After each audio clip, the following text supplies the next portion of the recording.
Eu mostrei para você nos vídeos anteriores que o Matplotlib permite criar gráficos com bastante flexibilidade e com alto nível de customização. E olha que eu mostrei apenas uma introdução básica ao pacote. Você consegue criar dashboards inteiros usando o Matplotlib, mas ele tem uma característica. O Matplotlib é para gráficos genéricos, ou seja, ele não é um pacote especializado. Você pode criar gráficos estatísticos, bem como pode criar qualquer outro tipo de gráfico necessário para o seu trabalho, para o seu processo de análise. Temos uma outra alternativa muito interessante, específica para a criação de gráficos estatísticos, que é o Seaborn. Está aqui em outro Jupyter Notebook, que é basicamente um pacote Python que trabalha sobre o Matplotlib.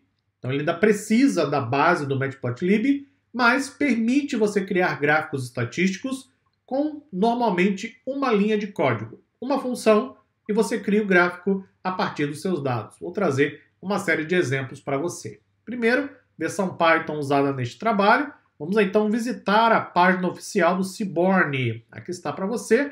É bem simples a página, mas oferece vasta documentação, tem alguns exemplos, e tem aqui algo muito interessante. Isso aqui, ó, Gallery, que é a galeria. Clica lá. Vai levar você para uma outra tela com uma série de gráficos, todos gráficos estatísticos que podem ser usados aí no seu trabalho no dia a dia em análise e ciência de dados. Passando o mouse por cada uma das caixinhas, veja que ele mostra qual é o gráfico. Então tem o LM-plot, que é o Linear Model Plot, o Scatterplot, o Line Plot e assim por diante. Veja que são vários e vários gráficos, só você passando o mouse, ele mostra o título para você. E aí, se você gostar de um gráfico, gostou disso aqui, por exemplo, Joint Grid, clica lá, ele leva para uma outra página explicando um pouquinho sobre o gráfico e com um exemplo de código. É claro que fica difícil por aqui saber exatamente quando usar esse gráfico, não é? Mas é por isso que você vai fazer, por exemplo, a formação analista de dados, cientista de dados, que ensinamos quando usar cada gráfico, quando escolher cada gráfico no seu trabalho. O que você vai encontrar aqui na página do Seaborn é um exemplo, trecho de código, caso você queira experimentar o gráfico. De repente ele pode ser útil para o seu dia a dia e até para fugir um pouquinho dos gráficos mais tradicionais, você pode criar o seu trabalho de maneira bem mais personalizada. Depois visite aqui a página oficial, explore a galeria, tem vários e vários exemplos interessantes aqui. E aí eu vou instalar a versão exata do Seaborn que eu vou usar, hein? Tome muito cuidado. A cada nova versão, várias mudanças acontecem. Eles mudam o nome de função, mudam o nome de parâmetro. Um parâmetro que era usado de uma maneira passa a ser usado de outra maneira. Só que é uma ferramenta open source, de código aberto. Então a mudança ocorre de maneira muito rápida e a cada versão, simplesmente eles decidem mudar nome de função, nome de parâmetro. Como lidar com isso? Visitando a sua amiga. Quem é a sua amiga? A documentação, claro. Lá tem toda a referência quando você precisar tirar dúvidas sobre o pacote, sobre a função, como usar um determinado gráfico. Eu vou usar esta versão, a 0.12.2. Não testei nenhuma outra versão. Não tem como saber se funciona ou não, né? Se eu testar em cada versão disponível, tem várias versões do Seaborn, esse curso vai durar uns 50 anos, né? Não é essa a proposta. Então eu vou usar uma versão específica. Para reproduzir o que eu vou mostrar, use a mesma versão que eu. Depois, se tiver outra versão, vai até a documentação, verifique o que mudou, se alguma coisa mudou, e aí ajuste o código. Tudo bem?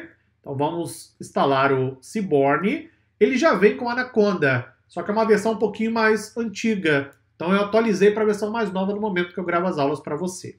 Como eu vou trabalhar com conjuntos de dados, ou preparar alguns dados para você, então eu trouxe aqui a família. Trouxe o pacote Random, que eu vou gerar dados randômicos. Trouxe o NumPy, porque eu vou precisar para preparar a estrutura de dados.